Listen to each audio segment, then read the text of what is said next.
আজকে এখানে বেঙ্গলি পড়াবো।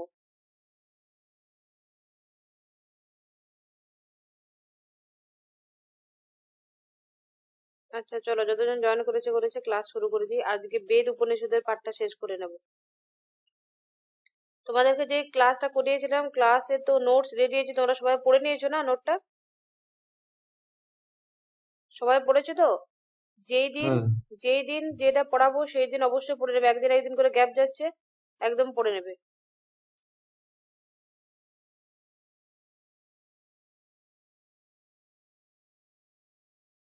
চার্বাকরা দৈহিক সুখের কথা বেশি ভাববে না মানসিক সুখের কথা বেশি জোর দিবে?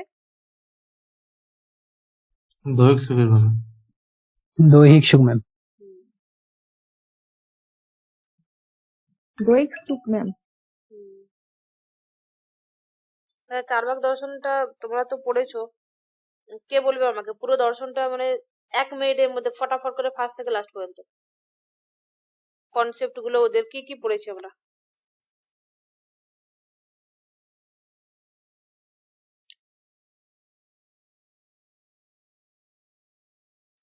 আমি বলে দিচ্ছি, দেখো। চারবারা হচ্ছে নাস্তিক দর্শন। চারবাকরা বেদকে প্রমাণ হিসেবে মানে না, বেদকে অপৌরুষেয় বলেছে। চারবাক মতে যদি এপিস্টেমোলজি পড়ি, তাদের এপিস্টেমোলজি কি হবে? প্রত্যক্ষ একমাত্র প্রমাণ, অনুমান প্রমাণ নয়, শব্দকে প্রমাণ হিসেবে স্বীকার করে না। অনুমান স্বীকার করে না, কারণ হচ্ছে অনুমান ব্যক্তি নির্ভর, ব্যক্তিটাকেই তারা মানে না, অতএব অনুমান মানছে না। শব্দকে মানছে না, কারণ শব্দ হলো আত্মপুরুষের বাক্য, বিশ্বাসযোগ্য ব্যক্তির বাক্য। আর যে ব্যক্তিকে বিশ্বাস করা যায় তার বাক্যটাই শব্দ হিসেবে আমরা মানি। তার বাক্য মতে যে বলছে কথাটা সে যে সত্য বলছে তার কোনো মানে নেই, অতএব শব্দ প্রমাণ নয়। আর হচ্ছে তোমার তাদের যদি মেটাফিজিক্সটা যদি দেখতে চাই, তারা জগৎ সৃষ্টি কিভাবে হয়েছে, জগৎ সৃষ্টির পিছনে তারা গডকে স্বীকার করেনি, গডের অস্তিত্ব তারা মানেনি। তাদের মধ্যে ক্ষিতি অব তেজ মরুদ এই 4টা উপাদান দিয়ে জগতে তৈরি হয়েছে। বোম হচ্ছে অর্থাৎ আকাশ দেখতে পাওয়া যায় না, তাই আকাশকে তারা 4টা উপাদান যেরকম ভাবে মিলেছে আকাশকে সেভাবে মানেনি। আর আর তাদের, হ্যাঁ, আত্মা আত্মা পুনর্জন্ম কর্মফল গড আধ্যাত্মিক বিষয়গুলো তারা অস্বীকার করেছে। কর্মফল মানে যেহেতু আত্মাকে মানেনি, অতএব আত্মার পরের জন্ম হবে সেটাও মানছে না, কর্মের ফলও অবশ্যই বা তারা স্বীকার করছে না। তারা হচ্ছে হেডোনিজম সুখবাদী। তাদের মধ্যে পুরুষার্থ কটা? পুরুষার্থ হলো তোমার টোটাল পুরুষার্থ ইন্ডিয়ান ফিলোসফিতে 4টা, বাট চারবাকরা দুটো স্বীকার করে, একটা হলো অর্থ, অপরটা হলো তোমার কাম। অর্থ হলো সহকারী পুরুষার্থ, আর কাম হলো তাদের মধ্যে মুখ্য পুরুষার্থ। কিছু বাদ গেল কি? এপিফেনোমেনালিজমের কথা চার্বাকরা বলেছে। আর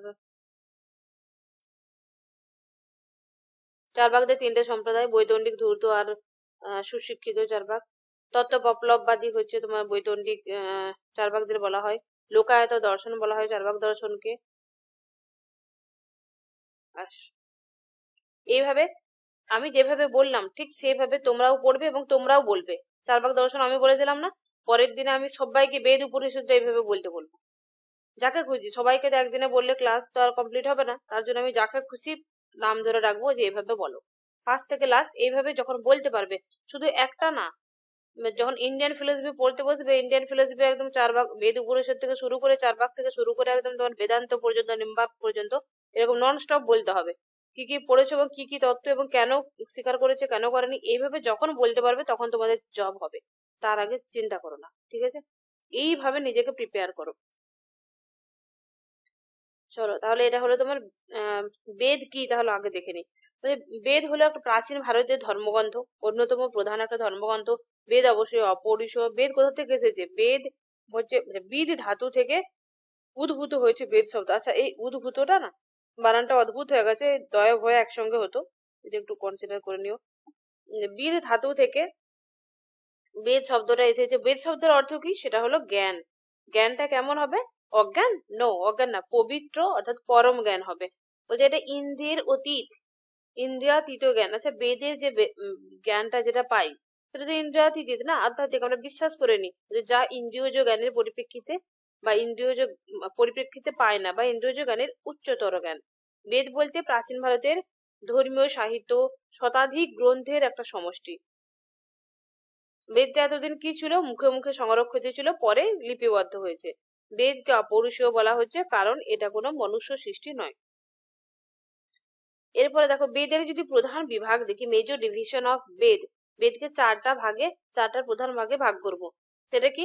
মন্ত্র বা সংহিতা, ব্রাহ্মণ, আরণ্যক আর উপনিষদ। আচ্ছা, বেদকে চারটা প্রধান ভাগে ভাগ করা যায়, আবার মন্ত্রর আবার চারটা ভাগ, ব্রাহ্মণকে আবার ভাগ করা যায়। এবার মন্ত্রর যে পাঠগুলো সেগুলো কি, যে তোমার ঋগ্বেদ, ঋক, সাম, যজু, অথর্ব, এইভাবে। ঠিক আছে, যদি বেদের প্রধান বিভাগ বলে তাহলে কি হবে? মন্ত্র বা সংহিতা বা ব্রাহ্মণ, আরণ্যক, উপনিষদ। এবার মন্ত্র বা সংহিতার এর আবার চারটা পাঠ, সেগুলো হচ্ছে এক একটা বেদের, মানে এই যে প্রধান ভাগগুলো তাদের আবার চারটা করে ভাগ: ঋগ্বেদ, সামবেদ, যজুর্বেদ, অথর্ববেদ। ঠিক আছে, আগে এগুলো দেখে দিদি নিই। দিদি হুম। বলছি যে আমরা জানতাম বেদ চারটি ভাগ, এটা জানতাম যে ঋগ্বেদ, সামবেদ, এটা জানতাম। তো কিন্তু বেদের কি যে মেন এটা পার্ট, হবে যে তুমি হ্যাঁ একদম, বেদের যে মেন পার্ট মন্ত্র, ব্রাহ্মণ, সংহিতা, আরণ্যক, এটা কতবার কোশ্চেন এসেছে? তুমি একবার নেট এক্সাম দিয়েছো? Net set? না না না দিদি, আমি নেটের প্রিপারেশন নিই না, নেটের আচ্ছা, এক্সাম দাওনি, পড়োনি দেয়নি। তোমরা, এই দিকটা পড়োনি তোমরা আসলে। ঠিক আছে, এটা তার পড়োনি। জন্যই জানা নেই। হুম, হ্যালো ম্যাম। হ্যাঁ বলো। হ্যাঁ, বলছি আমার একটা ডাউট ছিল। বলো। বলছি আমরা তো এই এর আগে যিনি বললেন ওটা তো বেদ চার ভাগেই বিভক্ত, ঋক, সাম, যজু, অথর্ব।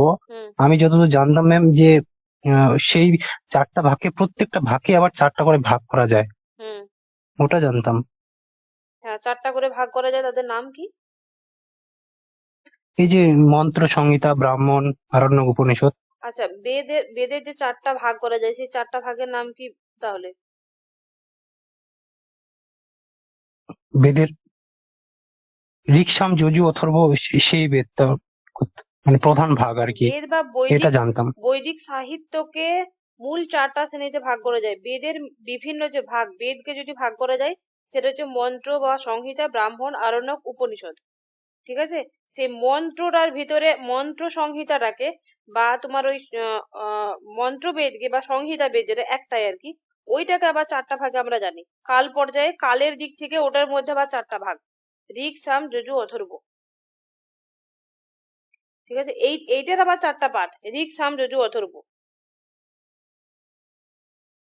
বোঝা গেল? মানে তুমি উল্টোটা কথা বলছো না, যে ঋক, সাম, যজু, অথর্ব চারটা পাঠ, ঋকের আবার চারটা ভাগ, ঋকের ভেতরে ভাগ রয়েছে এই চারটা। হ্যাঁ হ্যাঁ ম্যাম, এটাই জানতাম আর কি। ঠিক।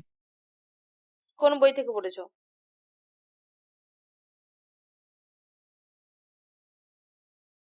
দীপক কুমার থেকে মনে হয় ম্যাম।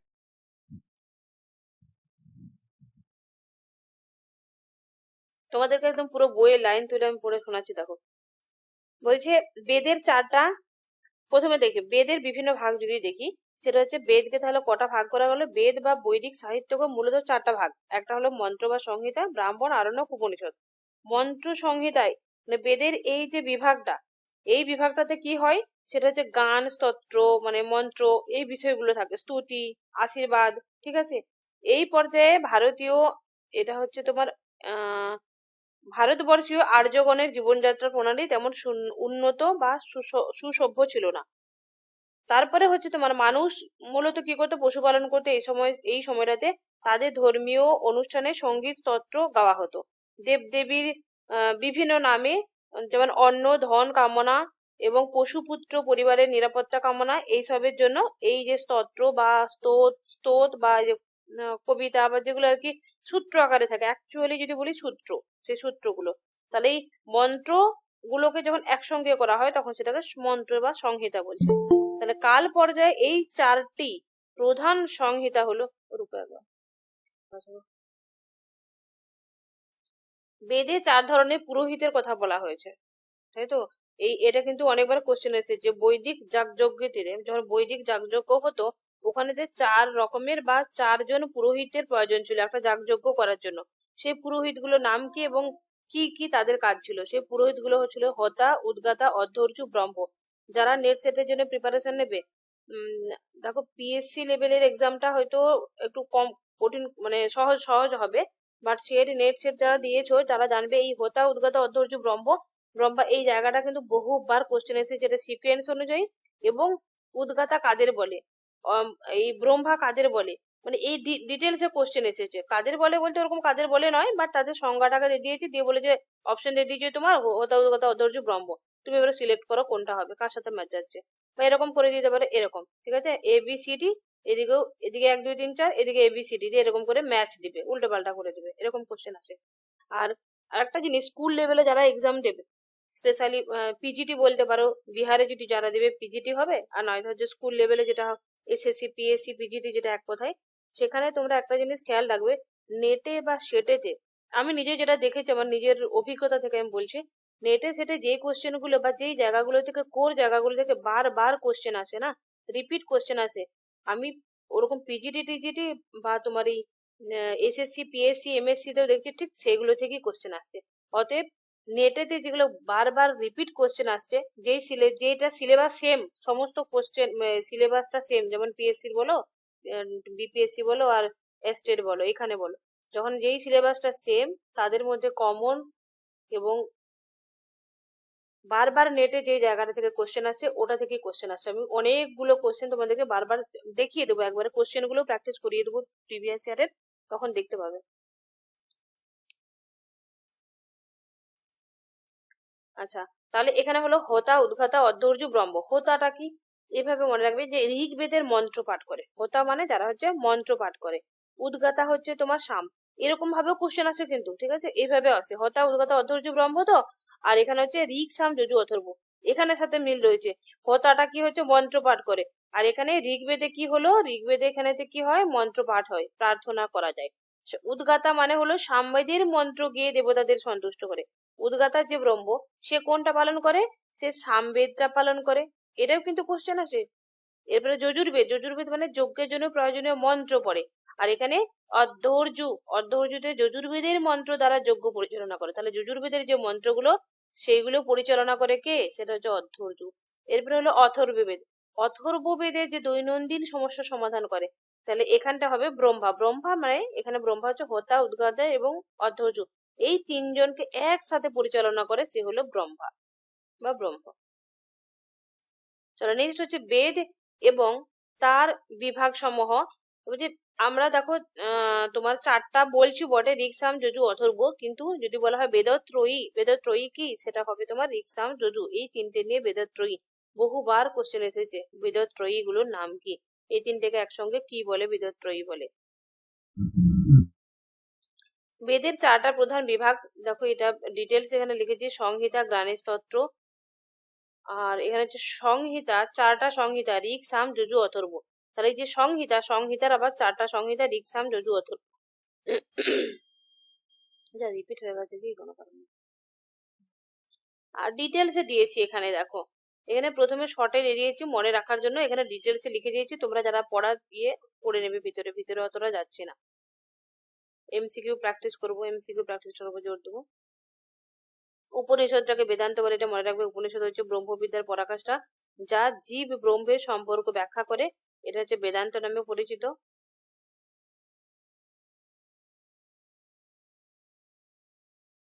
এই যে উপনিষদ গুলো নামগুলো মনে রাখবে পারলে, অতটা খুব একটা কঠিন নয়।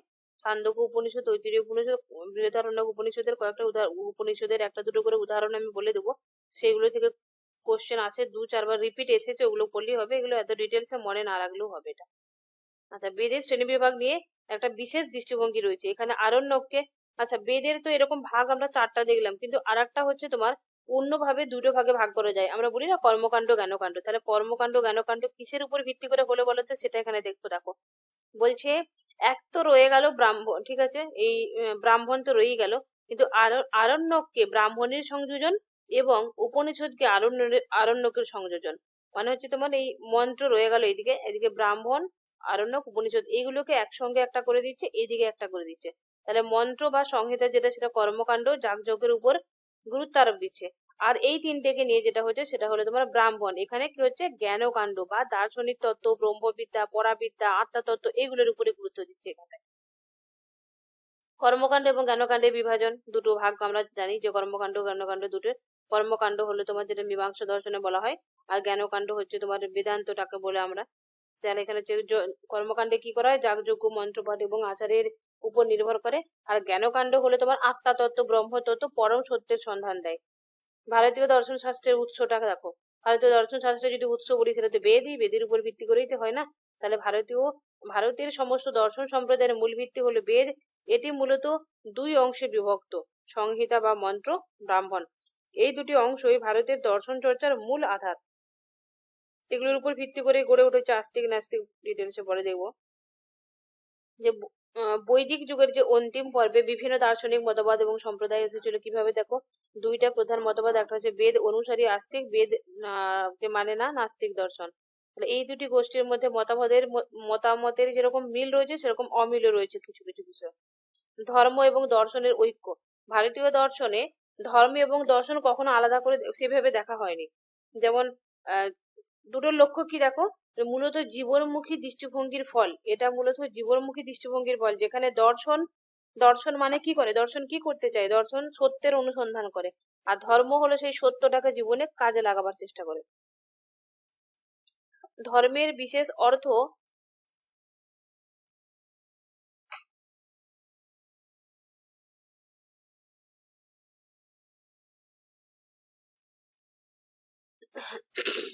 আচ্ছা কথা বলছিলাম, ধর্মের বিশেষ অর্থ ভারতীয় দর্শনে যদি দেখি, ভারতীয় দর্শনে যে ধর্ম শব্দটাকে একটা পরম লক্ষ্য বা চূড়ান্ত আদর্শ হিসেবে গ্রহণ করছে, মানুষের বিশ্বাস আচারের বাইরে জীবনের মূলধারা এবং আচরণে যেটা প্রতিফলিত করে।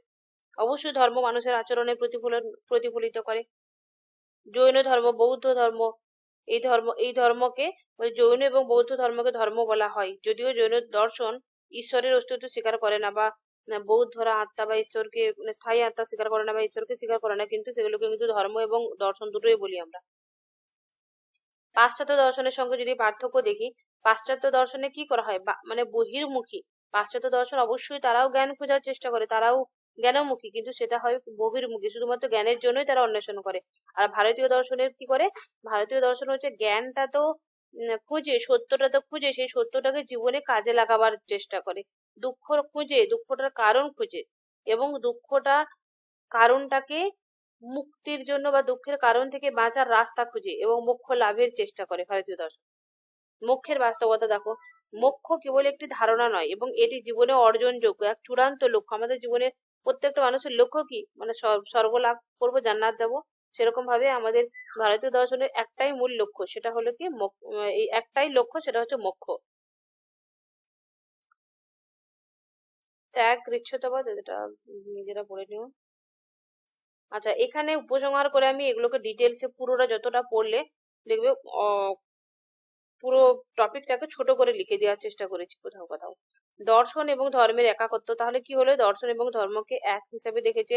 ত্যাগবাদ বা কৃচ্ছ্রতাবাদের সার্বজনীন গ্রহণযোগ্যতা, ত্যাগবাদ বলতে কি, ত্যাগ মানে কি, কর্ম করো, কর্মের ফল আশা করো না, কোথায় গীতায় পাই আমরা, হচ্ছে ত্যাগবাদ। কৃচ্ছ্রতাবাদে কিন্তু আমরা কৃচ্ছ্রতাবাদের প্রভাব আমরা ভারতীয় দর্শনে দেখতে পাই। এই দৃষ্টিভঙ্গি ভারতীয় দর্শনকে শুধু জ্ঞানতাত্ত্বিক ক্ষেত্রে নয়, জীবনের প্রতিটা স্তরে একটি সার্থক এবং প্রাসঙ্গিক পথপ্রদর্শক করে তুলেছে। উপনিষদ পড়ি, ঠিক আছে, উপনিষদের মুখ্য অর্থ এবং গৌণ অর্থ কি।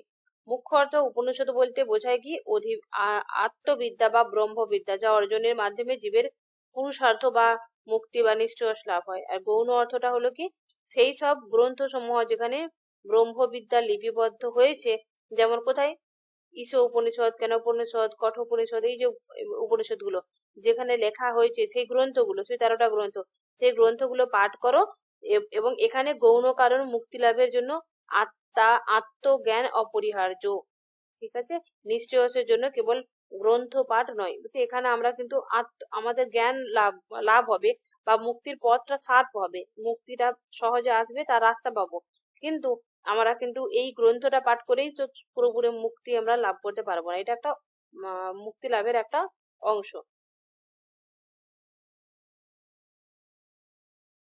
উপনিষদ ব্রাহ্মণের সংযোজন রূপে মূলত আরণ্যক পরিপূরক আর যজ্ঞাদির প্রতি বিরূপ মনোভাব প্রকাশ করেছে।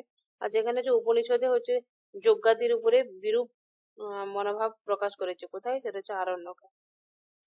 ব্রাহ্মণ অংশে যেখানে যাগযজ্ঞের বিধি, না এটা ইয়ে বলে দিলাম, উল্টো বলে দিলাম, যেটা ব্রাহ্মণ অংশে যেখানে যাগযজ্ঞের বিধানে গুরুত্ব দিয়েছে, আর উপনিষদ যেখানে কি হয়েছে যাগযজ্ঞকে অর্থহীন এবং নিষ্ফল হিসাবে বিবেচনা করেছে।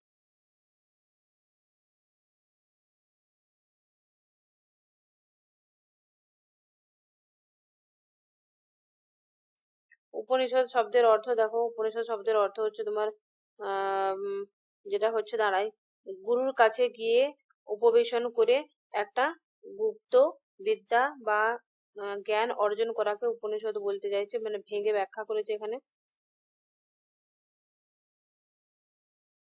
এটা মনে রাখবে যে শিষ্যের যোগ্যতা, কঠোপনিষদে নচিকেতার যমরাজের কাছে জ্ঞানের জন্য যোগ্যতা পরীক্ষার প্রসঙ্গ উল্লেখযোগ্য। মানে হচ্ছে উপনিষদে পরম ব্রহ্ম এক রহস্যময় সত্তা হিসেবে প্রতিপাদিত হয়েছে। ব্রহ্ম জ্ঞান লাভের জন্য চিত্তের একাগ্রতা, কি কি লাগবে? চিত্তের একাগ্রতা, নিষ্ঠা, উন্নত মননশীলতা লাগবে। এই জ্ঞান সহজলভ্য নয়, শিষ্যের যোগ্যতা বিচার করা হতো। মানে আর এখানে মেন কথা হচ্ছে শুধু পরীক্ষা নিরীক্ষার কথা বলা হয়েছে আর কি, এটাই বড় করে দেখাচ্ছে যে কঠোপনিষদে নচিকেতার যমরাজের কাছে জ্ঞানের জন্য যোগ্যতা পরীক্ষার প্রসঙ্গ আমরা দেখেছি। উপনিষদের দর্শন যেটা কি এখানে কি কি বলেছে দেখো, ভাববাদ সম্মত, একাত্মবাদ, অদ্বৈতবাদের কথা, তত্ত্বম, অসি, এই বিষয়গুলো উপনিষদের দর্শনের সাথে যুক্ত।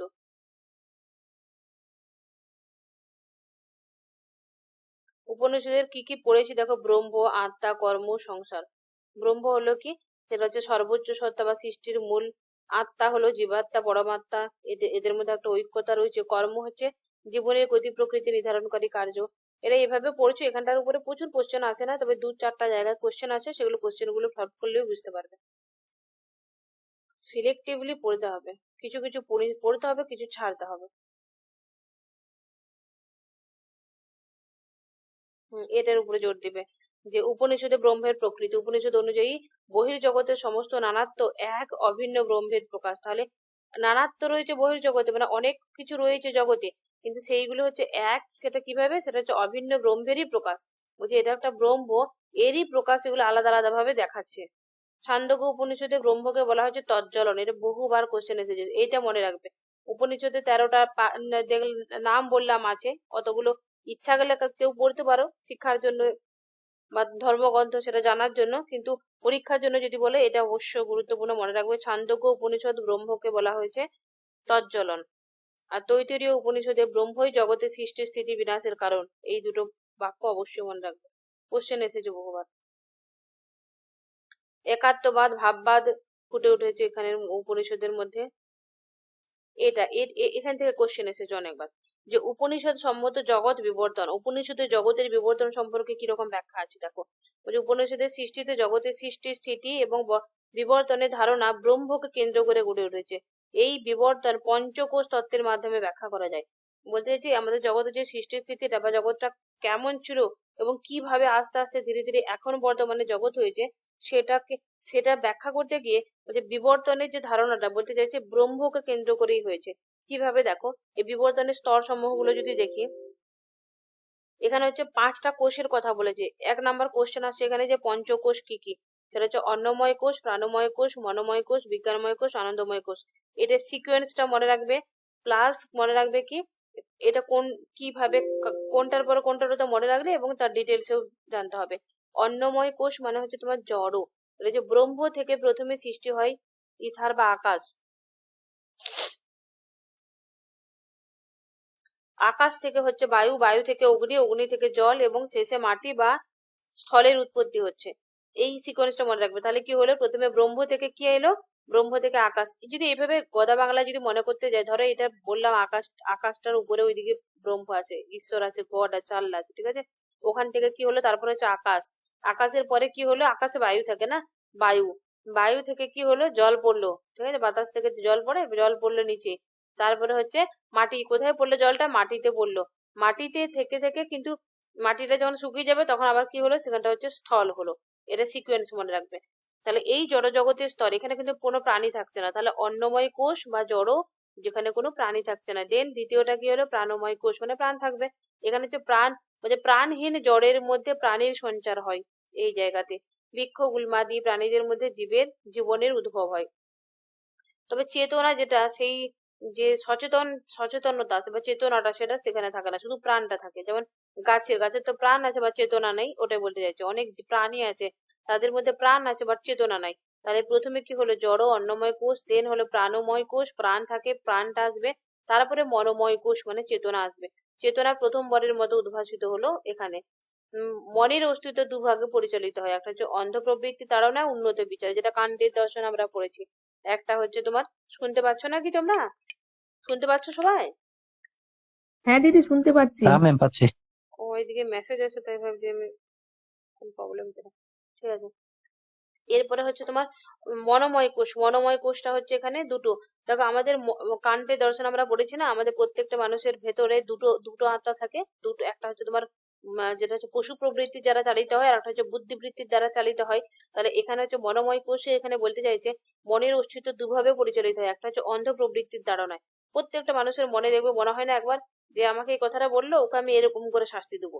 আবার কিছুক্ষণ পরে কোনো সেই বিচারময় যে বা বুদ্ধিবৃত্তি সম্পন্ন যে আত্মাটা ভেতরে আরেকজন কেউ যেন ভেতর থেকে বলে না এটা করা উচিত হচ্ছে না, এরকম হয় প্রত্যেকটা মানুষের। তো এরকম মনের হচ্ছে দুটো যে অস্তিত্ব এখানে চলে আসে, কোথায়? মনোময় কোষে, মানে চেতনাটা চলে আসছে আর কি। এই চেতনা মানুষের তো রয়েছে, প্রাণীর তো আর চেতনা নেই। তারপর হচ্ছে বিজ্ঞানময় কোষ, মানে আত্মসচেতনতা। দেখো চেতনা অনেক সময় থাকে, এখানে দুটোই থাকছে। আত্মসচেতনতা তার থেকে একটু উন্নত টাইপের। আত্মসচেতনতায় মানুষ কেবল চেতন নয়, সে আত্মজ্ঞান সম্পন্ন। মানুষ জানে যে সে জানে, এই ক্ষমতাই তাকে পশু থেকে আলাদা করে, তাই তো? মানুষ জানে তো, অনেক কিছু জানে যে সে বুদ্ধি দিয়ে বিচার করতে পারে, সেটা পশুর থেকে আলাদা করছে মানুষকে। উন্নত জ্ঞান চর্চার মাধ্যমে বিজ্ঞান, শিল্পকলা, সাহিত্য, দর্শন, সমস্ত কিছু ধীরে ধীরে বিকাশ ঘটাচ্ছে। কিসের দ্বারা? আত্মসচেতনতা আছে বলে মানুষই তো বিকাশ ঘটাচ্ছে না। এই শিল্পকলা তার পশু করতে পারছে না। তারপর হচ্ছে আনন্দময় কোষ, হলো অভেদ বা মানে হচ্ছে আনন্দ কোথায়? যখন একবার ব্রহ্ম আর আমি এক হয়ে যাবে। দেখবে জগতে জীবনে চলতে গেলেও যখন তুমি কোনো কিছু কঠিন ভাবে ভাববে না, দুনিয়ার সমস্ত কিছু কঠিন লাগবে।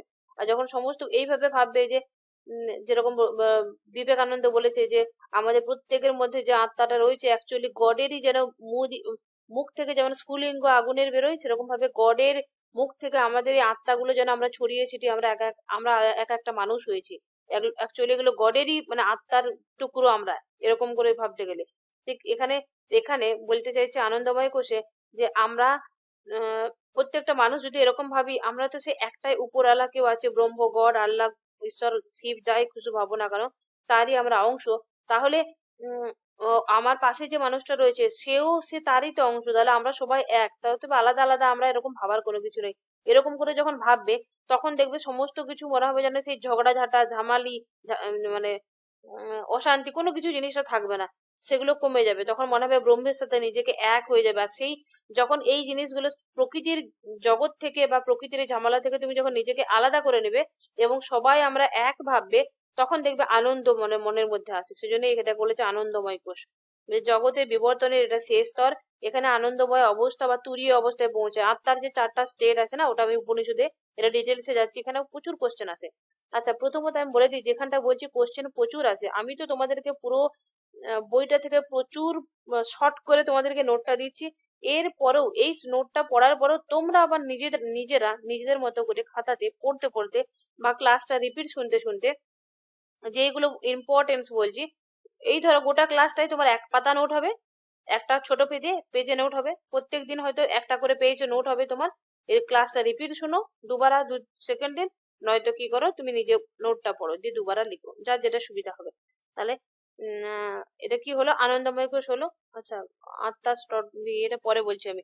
যেটা হচ্ছে আনন্দময় কোষ, তার মানে হচ্ছে তুরীয় অবস্থা। আত্মার যে স্টেপ গুলো যখন বলবো তখন বুঝতে পারবে তুরীয় অবস্থাটা কি। আনন্দ অবস্থা, তুরীয় অবস্থা একেবারে পৌঁছে যায়। সেখানে হচ্ছে ব্রহ্ম এবং আমি বা আমার পাশে যে বদমাস আমার সাথে ঝগড়া করে সে সব আমরা এক, এরকম ফিল হবে। বিচার বিশ্লেষণমূলক জ্ঞান এখানে বিলুপ্ত হয়ে যায়, চরম ঐক্যের প্রতিষ্ঠা হয়ে যায়। যুক্তি দিয়ে দেখি না যে কে আমাকে কতটা দিল, বা কে ও যদি আমাকে আজকে চা খাইয়েছে আমি তাকে চা খাওয়াবো, নাহলে খাওয়াবো না।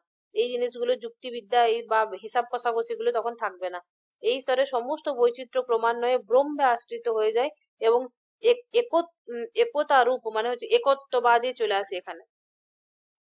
এবারে উপনিষদে যে আত্মার পার্টটা, এই আত্মার পার্টটা কিন্তু ভেরি ভেরি ইম্পর্টেন্ট, প্রচুর বার কোশ্চেন এসেছে।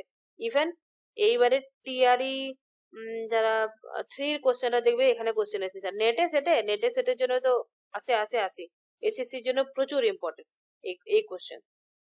তবে হ্যাপি এসসি তে সিলেবাসে আসবে কি আসবে না এখন দেখা যাবে। আর একটা হচ্ছে তোমার, আচ্ছা, আত্মার স্টেপ গুলো এবারে বলবো। দেখো যে উপনিষদে আত্মা হচ্ছে সর্বজীবের অভ্যন্তরে অবস্থানকারী একমাত্র একটা অদ্বিতীয় সত্তা।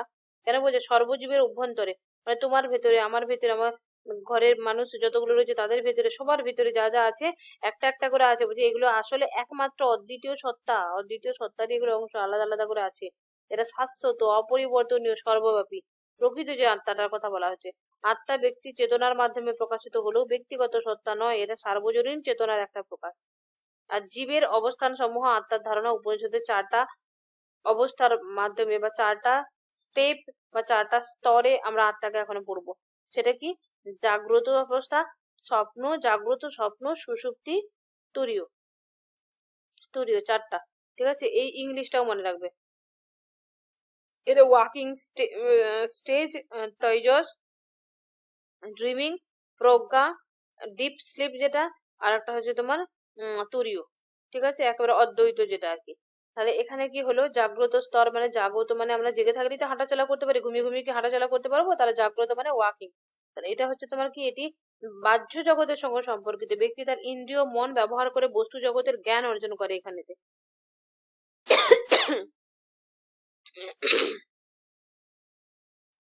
সীমাবদ্ধটা কি দেখো, এই অবস্থায় আত্মা দেহ এবং মন দ্বারা সীমাবদ্ধ থাকে, দেশ কালের অধীন এবং পরিবর্তনশীল। দেহ মন দ্বারা সীমাবদ্ধ থাকে অবশ্যই, এবং দেশ কালে থাকে, যেটা আমরা জেগে থাকা মানুষটার কথা হচ্ছে জাগ্রত অবস্থা। এবারে স্বপ্ন মানে হচ্ছে তোমার, এখানে হচ্ছে ঘুমন্ত মানুষটার কথা। এটা কি হবে, ঘুমিয়ে ঘুমিয়ে আমরা অনেক কল্পনা করি না, স্বপ্ন দেখি না, এটা হচ্ছে তার বৈশিষ্ট্য। সীমাবদ্ধতা কি, স্বপ্ন অবস্থায় বিষয় বস্তু ব্যক্তি মন থেকে উদ্ভূত এবং এটি বাস্তব নয়। বলছি এটা মনে মনে কল্পনা করি, কিন্তু এটা বাস্তব জগতে থাকে না। তাহলে প্রথমটা কি হলো, বাস্তব জগতে থাকবে, দেশকালের অধীনে থাকবে, এটা পরিবর্তনশীল। আর পরে যেটা স্বপ্ন অবস্থা, যেটা ঘুমিয়ে ঘুমিয়ে অবস্থা, মানে এগুলো ঘুমানোর অবস্থায় যেগুলো হবে সেগুলো ভেবে নেবে স্বপ্নের অবস্থা। সুষুপ্তিটা কি একটু উন্নত দেখো, এখানে হচ্ছে গভীর নিদ্রায় অবস্থা, এটা ডিপ স্লিপ যেটা। এক মিনিট।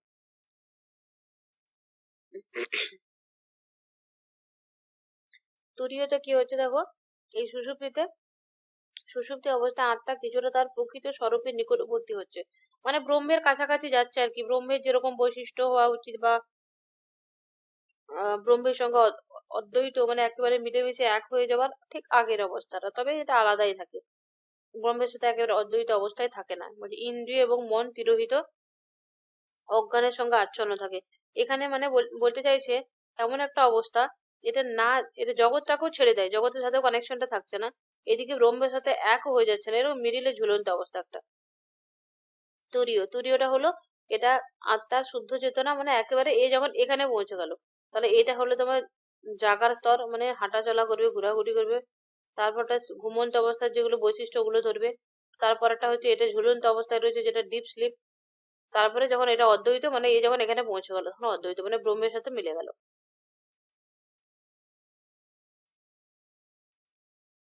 এটা হচ্ছে সচ্চিদানন্দ, সত্য চেতন আনন্দ রূপে এখানে প্রকাশিত হয়, শাশ্বত, অবিনশ্বর।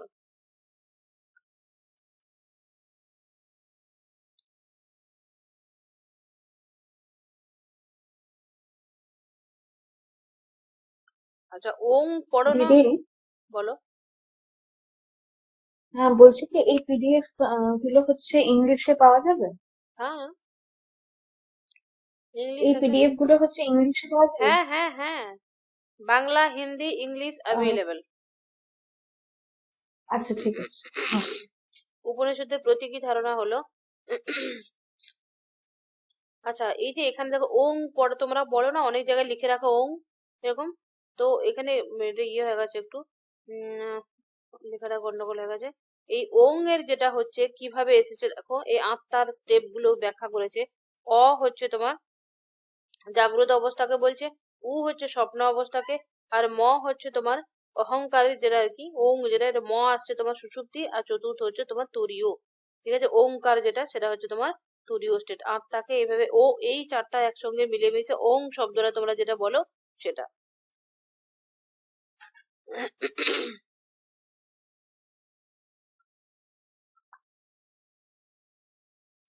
ব্রহ্ম আর আত্মার যদি দেখো, সেটা হচ্ছে যে ব্রহ্ম তো ব্রহ্মই অদ্বৈত, আত্মা শুদ্ধ যেটা আত্মা সেটা তো আম, ব্রহ্মেরই অংশ, এরকম বলতে চাইছো অদ্বৈত।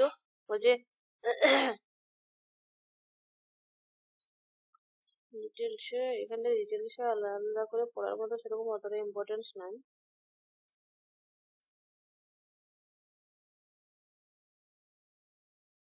দেখো উপনিষদের ঋষিরা বলছে বিশ্ব সংসারে বৈচিত্র্য নানাত্বের মধ্যে ঐক্য খুঁজে পেতে ব্রহ্মের ধারণা রেখেছে। তাদের মতে কি হচ্ছে, বলছে বৈচিত্র্যের মাঝে কোনো ঐক্য শুধু ধরো ইন্ডিয়ান ফিলোসফিতে কি বলা হয় যে বৈচিত্র্যের মধ্যে ঐক্যতা রয়েছে, মানে কিভাবে করবে সেটা, যে আমরা জগতে যা কিছু রয়েছে জগতের সমস্ত কিছু সৃষ্টি হচ্ছে ব্রহ্ম থেকে এসেছে, এইভাবে তারা ঐক্য সূত্রে বাঁধেছে। বিশ্ব সংসার একটা বিশৃঙ্খল দুঃস্বপ্নে পরিণত হয়ে যাবে। আমরা যদি না ভাবি যে আমাদের সমস্ত কিছুর একটা রক্ষাকর্তা, ধ্বংস সৃষ্টিকর্তা বা আমাদের একজন উপরে কেউ রয়েছে, এরকম যদি না ভাবা হয় সমস্ত কিছু বিশৃঙ্খল হয়ে যাবে। সেই জন্য একটাকে কোনো কিছুকে আশ্রয় করে সমস্ত কিছু হয়েছে, এইভাবে তৈরি করতে চেয়েছে। একইভাবে বলছে জীবজগতের ঐক্য রক্ষা করার জন্য আত্মার ধারণা এসেছে। আত্মা সেই অন্তর্নিহিত চেতনা যা সব জীবের মধ্যে রয়েছে। আত্মা ছাড়া জীবজগতের শান্তি শৃঙ্খলা সম্ভব নয়। জীবাত্মার এই ব্রহ্মের মধ্যে এক গভীর যেন সম্পর্ক রয়েছে। প্রথম দিকে ব্রহ্ম এবং আত্মাকে পৃথক সত্তা হিসেবে দেখা গেলেও পরবর্তীকালে উপনিষদে কি করেছে, ঋষিরা বলেছে যে এই দুই সত্তা কিন্তু আসলেই অভিন্ন। তাহলে যদি বলা হয় উপনিষদে আত্মা এবং ব্রহ্মকে কিভাবে দেখা হয়েছে, তখন কি বলবে, দুই সত্তা, এই দুটো সত্তা, এই দুটো হচ্ছে অভিন্ন। এখানটা মনে রাখবো, ছান্দোক্য উপনিষদে পিতা উদ্দালক এবং পুত্র শ্বেতকেতুর সংলাপে এই সত্য ব্যাখ্যা করা হয়েছে। উদ্দালক শ্বেতকেতু শিখিয়েছে সৃষ্টির আদি সত্তা সৎ এবং চেতন সত্তা, যা থেকে তেজ, জল, পৃথিবী এবং জীবের উৎপত্তি হয়েছে। সৎ সর্বব্যাপী এবং তাই হলো আত্মা এবং ব্রহ্ম। স্বপ্রপঞ্চ নিষ্প্রপঞ্চটা দেখো। হ্যালো ম্যাম, হ্যাঁ বলো। বলছি আমি না প্রেজেন্টিংটা দেখতে পাচ্ছি না, সবার কি দেখা যাচ্ছে? সবাই বলো তো, দেখতে পাচ্ছ? হ্যালো। হ্যাঁ দেখা যাচ্ছে। হ্যাঁ, তাহলে একবার তুমি লেফট হয়ে আবার জয়েন হও।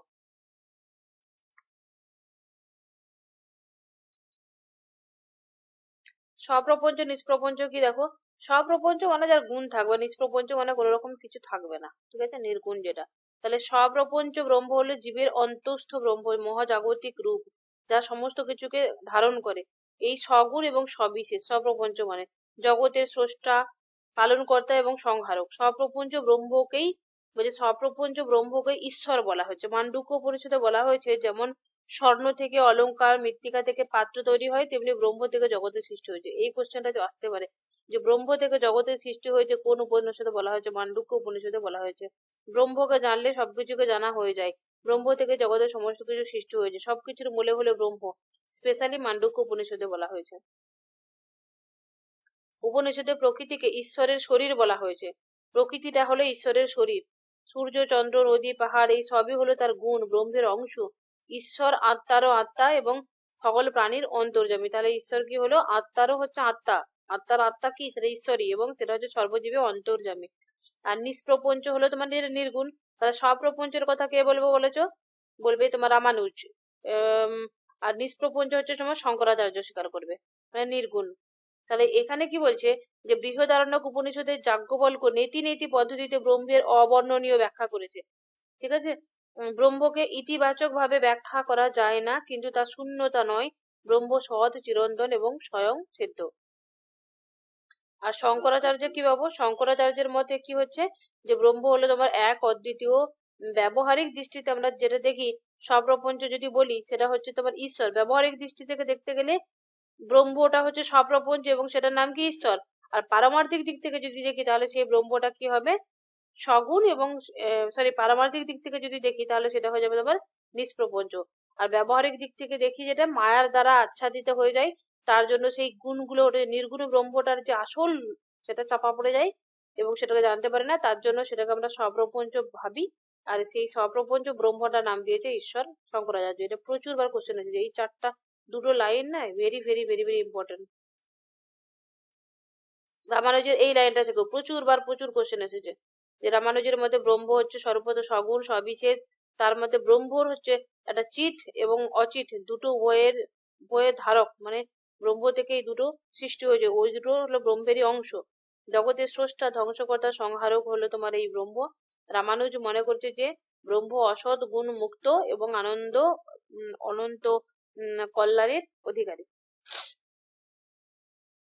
সংসার এবং মুক্তি কি দেখো, বলে উপনিষদে কি বলছে, জীবের জন্ম মৃত্যু যে চক্রটা সেটা সংসার, আর এই জন্ম মৃত্যু চক্রটা যখন বন্ধ হয়ে যাবে সেটা হচ্ছে মুক্তি। তাহলে বন্ধ কি করে হবে? আমাদের তো সবার তো একটাই লক্ষ্য, মুক্তি পাবো, কারণ আমরা সংসারে প্রত্যেকটা মানুষ আমরা দুঃখী। দূর থেকে দেখে মনে হয় ও সুখী ও সুখী, কিন্তু কারো জীবনে সুখ নেই। ভিতর থেকে যদি কাউকে দেখো, দেখো প্রত্যেকটা মানুষ অন্তর থেকে দুঃখী। তাহলে এখানে বলছে এই যে দুঃখ, ঋষিরা কেবল জ্ঞানান্বেষী ছিলেন না, মানে জ্ঞানকে অন্বেষণ করা বা জ্ঞানকে খুঁজতেন, এটা এরকম না, তারা জীবনের দুঃখ যন্ত্রণা থেকে মুক্তির পথ অনুসন্ধান করতেন। তারা সংসারের দুঃখ কষ্ট রোগ শোক নৈতিক প্রাকৃতিক অমঙ্গলের গভীর উপলব্ধি করে সবকিছু থেকে মুক্তির জন্য রাস্তা খুঁজতেন। আচ্ছা, ত্রিতাপ, এটা মনে রাখবে। ত্রিবিধ তাপ কি? তিনটে তাপ মানে হচ্ছে তোমার সাংখ্য দর্শনে যে তিনটে দুঃখের কথা বলেছি সেটাকে ত্রিতাপ বলা হয়। সেটা কি হলো? আধ্যাত্মিক, আদি ভৌতিক, আদি দৈবিক। এটাও রিপিট কোশ্চেন পড়েছে। এটা আধ্যাত্মিকটা কি হলো? শারীরিক মানসিক কষ্ট। আর এটা হচ্ছে তোমার আদি ভৌতিক, মানে জগতে যেরকম নর্মালি হয়, ভূমিকম্প হওয়া, বৃষ্টি হওয়া, সাপ কামড়ে দিল, প্রাকৃতিক দুর্যোগ, এগুলো সব কিছু। আদি দৈবিক মানে হচ্ছে অতি প্রাকৃতিক, যেটা দেবতাদের দ্বারা হয়, যেটা সেটা হচ্ছে আদি দৈবিক। মুক্তির পথ কি? উপনিষদের মতে বলছে অজ্ঞানী সংসারের বন্ধনের মূল কারণ, তাই আমাদের জ্ঞান অর্জন করতে হবে। সেটা কি? না, আত্মা শাশ্বত অবিনশ্বর এবং শুদ্ধ। জ্ঞান অর্জনের মাধ্যমে ব্যক্তি উপলব্ধি করে যে দেহ হচ্ছে নশ্বর, এই নশ্বর জগৎটা হচ্ছে নশ্বর, আত্মা হলো চিরন্তন সত্য। আচ্ছা, মুক্তি দুটো, জীবন মুক্তি আর বিদেহ মুক্তি আমরা সবাই জানি। জীবিত অবস্থায় মুক্তি হচ্ছে জীবন মুক্তি, বিদেহ অবস্থায় হলো বিদেহ মুক্তি। জীবন মুক্তি কার হয়েছিল? গৌতম বুদ্ধের হয়েছিল জীবন মুক্তি? হয়েছিল। আচ্ছা, উপনিষদের কর্মবাদের কথা দেখো, যেমন কর্ম তেমন ফল, এটা তো অবশ্যই মানে। তাহলে উপনিষদের পরম জ্ঞান হলো ব্রহ্ম দর্শন বা আত্মদর্শন, মোক্ষ বা মুক্তির পথ। তাহলে ব্রহ্ম জ্ঞান অর্জন করলে এই জন্ম মৃত্যুর যে চক্রটা সেটা থাকে না, আমাদের মুক্তি হয়। আর আধ্যাত্মিক দুঃখ থেকে পরিত্রাণ আমাদের লাভ করতে পারি আমরা। আর ব্রহ্মজ্ঞান লাভ আবার কিন্তু সহজ নয়। এটা করার জন্য কি করতে হবে? শ্রবণ মনন নিধিধ্যাসন করতে হবে। তাহলে উপনিষদে কর্মবাদে আমরা কি পেলাম? যে আমাদের মুক্তির জন্য কি করতে হবে? ব্রহ্মজ্ঞান লাভ করতে হবে। ব্রহ্মজ্ঞান লাভ করতে গেলে কি হবে? তিনটে রাস্তা আমাদেরকে অনুসরণ করতে হবে, শ্রবণ মনন নিধিধ্যাসন। তাহলে এখানে নিধিধ্যাসনে কি হচ্ছে দেখো, শ্রবণের প্রথমে হচ্ছে গুরুর কাছ থেকে মহাবাক্য গুলো শুনবো, যেমন কি তত্ত্বমসি তুমিই সেই, সেরকম ভাবে এরকম ধরনের মহাবাক্য শুনবো। আর এখানে হচ্ছে শুনলাম, তারপরে হচ্ছে মননে কি হচ্ছে সেগুলো গভীর ভাবে উপলব্ধি করব। কোনো কিছু বললেই আমি অন্ধের মতো মেনেও নেব না, আর সেটাকে ত্যাগও করব না, আগে বিচার করব, অর্থটাকে বোঝার চেষ্টা করবো। 3 নাম্বার কি হলো? ধ্যানের মাধ্যমে যখন ঠিক করবো যে কোনটা সাহি কোনটা গলত, তখন কি করবো? ধ্যানের মাধ্যমে ঐকান্তিক উপলব্ধি করতে হয় যে সবকিছু ব্রহ্মরূপ বা সবকিছু ব্রহ্মময়। যারা ব্রহ্মজ্ঞান অর্জনে ব্যর্থ হন তারা আবার এই জন্ম মৃত্যু চক্রে আবর্তিত হয়। এই যে চক্র তাকে বলা হয় কর্মবাদ। তাহলে কর্মবাদ কি? তাহলে প্রথমে তোমার কি হলো? সংসার কি? যখন আমরা এই চক্রে থাকি, সেটা সংসার চক্র থেকে মুক্ত হয়ে যায়, তখন আমাদের মুক্তি হয়। কর্মবাদ কি হলো? ব্রহ্ম জ্ঞান অর্জনে ব্যর্থ হলে আমাদের জন্ম মৃত্যু চক্রটা চলতে থাকে, এই চক্রটার নাম হলো কর্মবাদ। উপনিষদে কর্মবাদ কার্যকারণ সম্পর্কের উপর ভিত্তি করে, মানে তুমি যেমন কাজ করবে তেমন ফল পাবে। তুমি খারাপ কাজ করলে তুমি দুঃখ পাবে, ভালো কাজ করলে সৎ কাজ করলে তুমি সুখ পাবে। এই কথাগুলোর কথাই বলে উপনিষদে। বেদের মন্ত্রে পুনর্জন্মে, এবারে পুনর্জন্ম দেখো, বলছে যদি তুমি কর্ম করো সেই ফলটা ভোগ করতে হবে, এই জন্মে না হলে পরের জন্মে ভোগ করতে হবে, তার জন্য পুনর্জন্মের কথা বলে। তারপর যে এটা কঠ হবে না, কণ্ঠ না, কঠ উপনিষদে প্রথমবার স্পষ্ট ভাবে কর্মবাদ এবং পুনর্জন্মের ধারণাটা প্রকাশ পেয়েছিল, যা পরবর্তী ভারতীয় দর্শন এবং ধর্মচিন্তাকে গভীরভাবে প্রভাবিত করেছিল। তাহলে যদি প্রশ্ন করা হয় কোন উপনিষদে কর্মবাদ পুনর্জন্মের কথা বলা হয়েছে, সেটা হবে তোমার কঠোপনিষদ। চলো এবারে এগুলো সম্পর্কে আমরা এমসিকিউ চলে যাই, এমসিকিউ প্র্যাকটিস করব। আনসার দাও তো, কি বেদের অর্থ কি হবে? বিজ্ঞান, জ্ঞান, ধর্ম, আচরণ।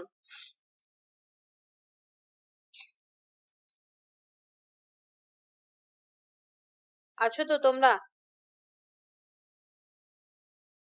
নাম ধরে ডাকবো?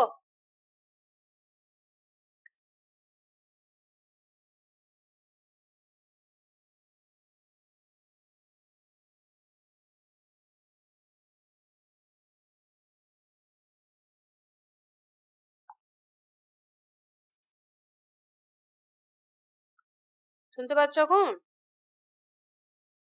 হ্যালো? হ্যালো। কখন থেকে শুনতে পাওনি? এরকম যদি সমস্যা হয় কেউ ডিরেক্টলি একজন কল করে ফেলবে আমাকে, বুঝলে?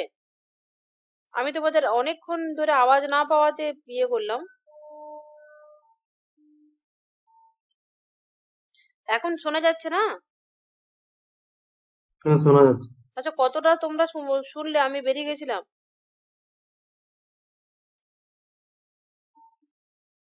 লাস্ট কতটা ক্লাস করেছো?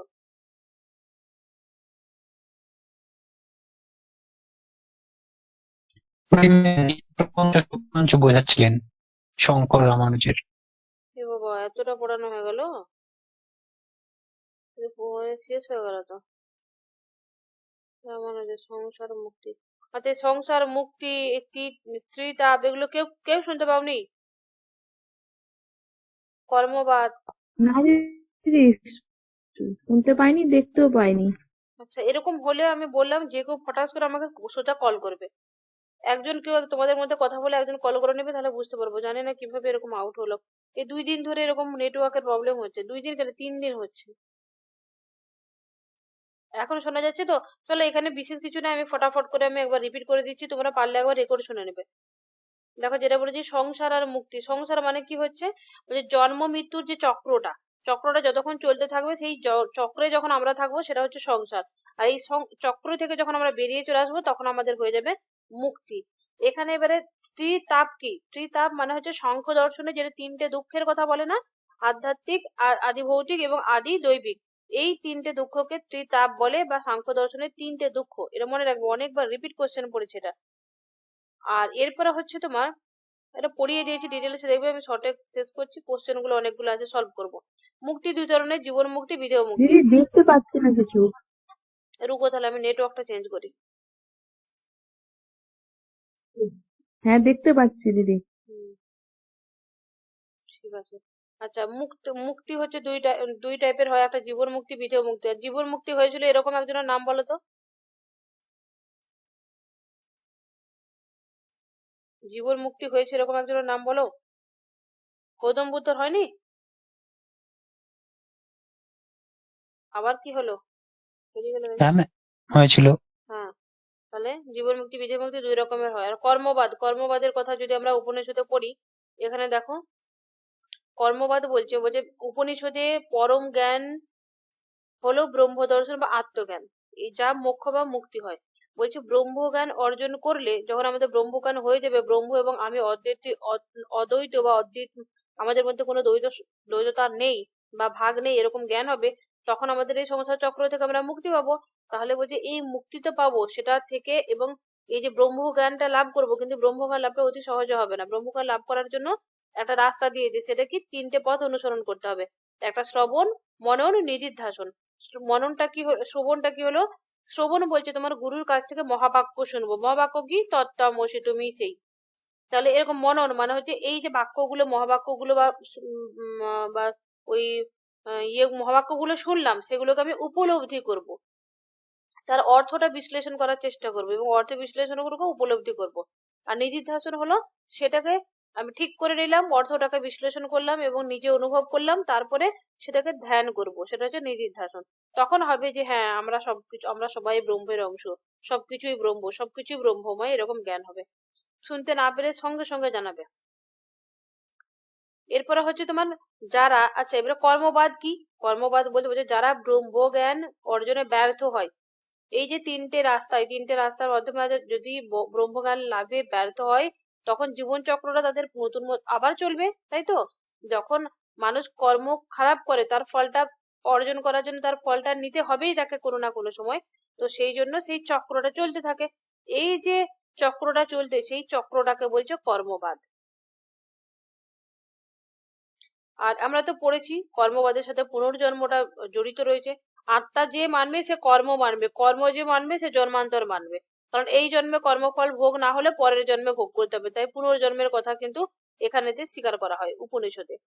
আর কঠোপ উপনিষদে প্রথম হচ্ছে কর্মবাদ এবং পুনর্জীবনের কথা বলা হয়েছে, এটা মনে রাখবে। কোথায় বলা হয়েছে? কঠোপ উপনিষদে কর্মবাদ এবং পুনর্জন্মের ধারণাটা প্রথম পাই। আচ্ছা, এবারে আমরা সোজা এমসিকিউ প্র্যাকটিস করব। তোমরা অ্যাক্টিভ আছো তো? আমি যে কারোর নাম ধরে ডাকবো, সে আনসার বলবে। তোমাদেরকে কোশ্চেনটা না আমি বলছি, তাহলে তো শুনতে পারবে। ফটাফট করে আনসার দেবে, দরকার হলে সবাই যদি একসঙ্গে হয় সবাই দেবে, ঠিক আছে? যার যত স্পিড সে তত আগে দাও। সেই যেরকম করে রচনা ব্যানার্জি খেলা করে না কোশ্চেন নিয়ে, যে আগে বাজার প্রেস করবে তার আনসার নেওয়া হবে। তোমরা সেরকম করে বাজার প্রেসের দরকার নেই, ফটাফট মুখ প্রেস করে দাও। এখানে দেখো, তোমার বেদের অর্থ কি হবে? বিজ্ঞান, জ্ঞান, ধর্ম। জ্ঞান। একজনে বললেও পরে পরে বলতে থাকবে, যে যত অ্যাক্টিভলি বলবে তা তত অ্যাক্টিভলি হবে পড়াশোনা। এর বলছে নিচের কোনটি বেদের বিভাগ নয়? পুরাণ। সংহিতা, ব্রাহ্মণ, আরণ্যক, পুরাণ। পুরাণ। পুরাণ একদম। আচ্ছা, আত্মার কোন অবস্থায় বাহ্যিক এবং অভ্যন্তরীণ বিষয়ে অনুপস্থিত থাকে?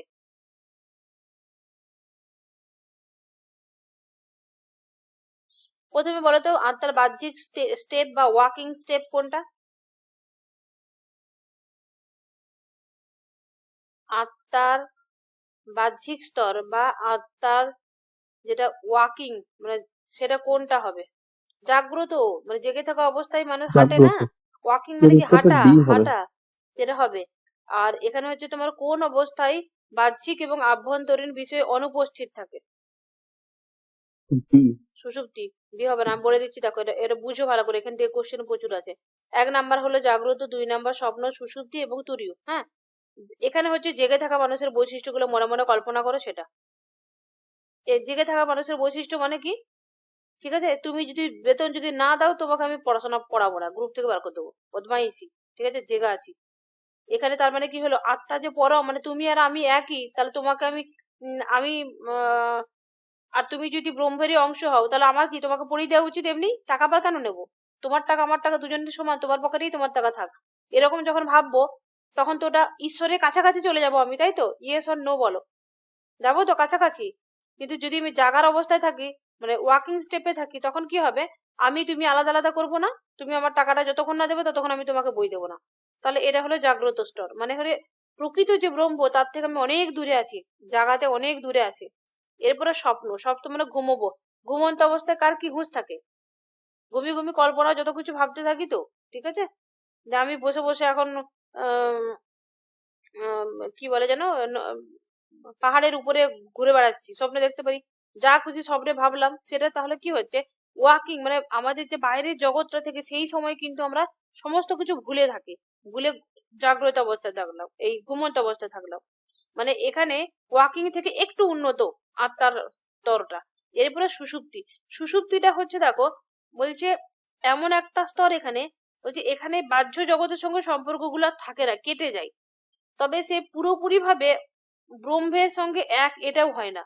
তো এই জন্য হচ্ছে এটা হলো তার পরের স্টেপ। তাহলে এখানে বাহ্যিক এবং আভ্যন্তরীণ বিষয় অনুপস্থিত থাকে, এখানে কোনো কিছু যুক্ত থাকে না। আর তুরীয় অবস্থা হচ্ছে তোমার কি, এটা ব্রহ্ম, এর ভেতরে ধরো ব্রহ্ম, এটা আমি, এটা ব্রহ্ম, একেবারে মিলেমিশে এক হয়ে গেলাম, সেটা হচ্ছে তুরীয় স্টেপ। এই 4টা স্টেপ অবশ্যই মনে রাখবে। আচ্ছা, 4 নাম্বার কোশ্চেন আনসার বলো। উপনিষদে প্রধান প্রতিপাদ্য বিষয় কোনটা? যজ্ঞের বিধি, আত্মা আত্মা, ও ব্রহ্ম। ব্রহ্ম। একদম, হ্যাঁ। উপনিষদে সব থেকে বেশি জোর যদি দেওয়া হয়, যজ্ঞর থেকেও বেশি জোর দেওয়া হয়, সেটা হচ্ছে আত্মা এবং ব্রহ্ম বেশি ইয়ে করা হয়। আত্মা এবং ব্রহ্ম মিলেমিশে এক অদ্বৈত ব্রহ্মবাদের কথা ব্যাখ্যা করা হয়। উপনিষদ শব্দের অর্থ কি হবে? গুরু, গুরু থেকে দূরে থাকা, ব্রহ্মতত্ত্ব শেখা, অজ্ঞান দূর করা, ধর্মীয় আচার পালন করা, প্রকৃতির নিয়ম জানা।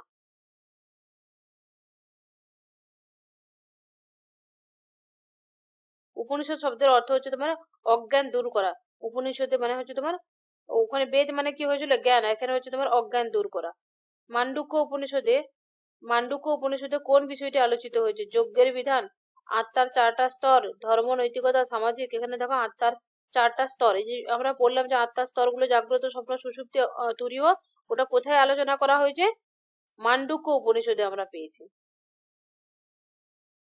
আচ্ছা এখানে বলো তো, ঋক, সাম, যজু, অথর্ব, ঋক বেদে কি কবিতার কথা বা তোমার ওই শ্রুতি বাক্যগুলো থাকে, না গান গাওয়া হয়, নাকি এখানে যজ্ঞ করা হয়, যজ্ঞের জন্য রীতিনীতি পালন করা হয়? কোনটা ঋগ্বেদে, কোনটা হবে? ঋগ্বেদ মানে কি হবে? স্তব বা স্তোত্র বা কবিতা আকারে যেগুলো থাকে। সামবেদে কি হয়? গান গাওয়া হয়। যজুর্বেদে কি হয়? যজ্ঞ। অথর্ববেদে ব্যবহারিক জীবনে যে সমস্যার সমাধান। তাহলে এটা কি হচ্ছে, বেদের কোন সঙ্গীতের জন্য প্রসিদ্ধ? সেটা হবে তোমার সামবেদ। এরকম করে মনে রাখবে, সামবেদ দন্তস্ব মানে হচ্ছে সামবেদ, আর সঙ্গীত মানে হচ্ছে দন্তস্ব। তাহলে দন্তস্ব হলো মিল রয়েছে। আর এখানে যজুর্বেদ মানে অন্তস্থ জ আছে, যজ্ঞ তো অন্তস্থ জ আছে, এরকম করে মনে রাখো। আচ্ছা, উপনিষদে আত্মার চূড়ান্ত অবস্থা কি নামে পরিচিত? এটা সবাই বলে একসাথে আত্মা, উত্তর ফটাফট।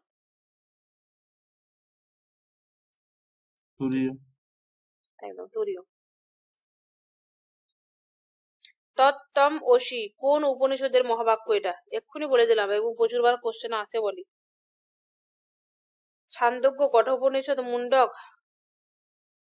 বৃহদারণ্যক,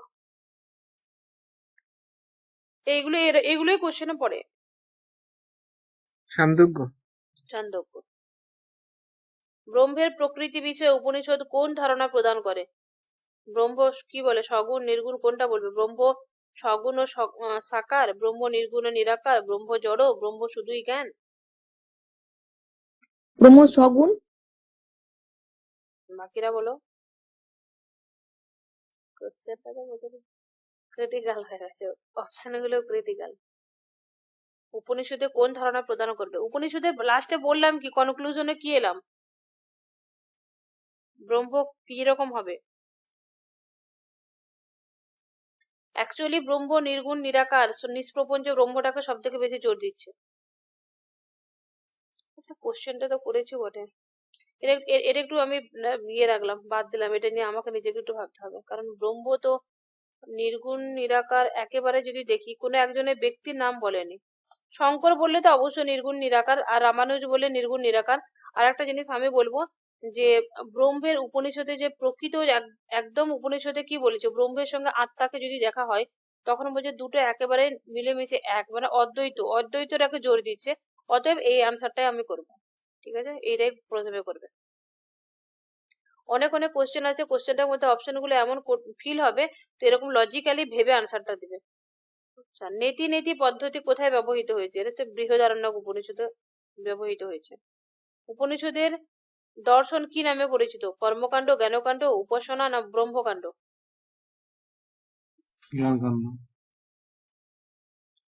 জ্ঞানকাণ্ড।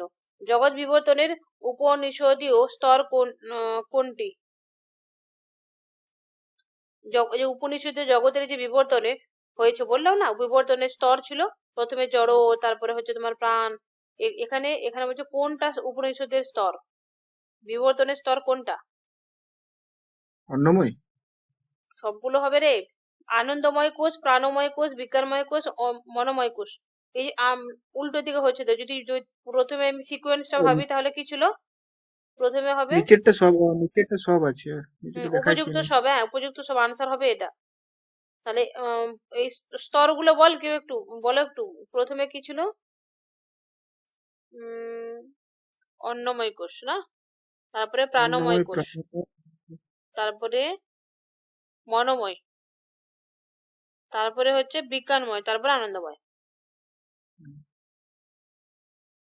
আচ্ছা, উপনিষদে কোন স্তরে বা কোন গ্রন্থে যজ্ঞকে অর্থহীন বলা হয়েছে? মান্ডুক্যতে। এগুলো না প্রোনাউন্সিয়েশন ইয়েগুলো একটু গন্ডগোল হয়ে গেছে, টাইপিংটা একটু ভেবে নিও, যে মান্ডুক্য লেখা আছে, ডটা নিচে হতে উপরে উঠে গেছে। আচ্ছা, উপনিষদে ব্রহ্ম ও আত্মার সম্পর্ক কিভাবে ব্যাখ্যা করা হয়েছে? ব্রহ্ম আত্মা কি পৃথক, এক, না অভিন্ন, না দেহের অংশ? কি হবে? ব্রহ্ম আত্মা কি? অভিন্ন। ব্রহ্ম এবং আত্মা অভিন্ন। আর নাই মনে হচ্ছে কোশ্চেন।